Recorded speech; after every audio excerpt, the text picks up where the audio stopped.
ছলে বলে লাড্ডু খায় শ্রী মধুসূদন, বগল বাজায় আর দেয় হরি বল, হরি বল, হরি বল, হরি বল, হরি বল, নিতাই গৌর হরি বল, হরি বল, হরি বল, হরি বল।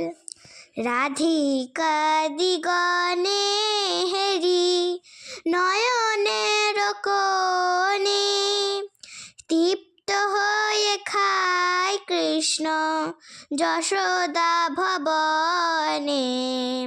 ভোজনন্দে ক্রিয়ে কৃষ্ণ সুবাসিত পারি, সবমুখ পখালিয়া হয়ে সারি সারি। ভজ ভকত বৎসল শ্রী গৌর হরি, ভজ ভকত বৎসল শ্রী গৌর হরি। হস্ত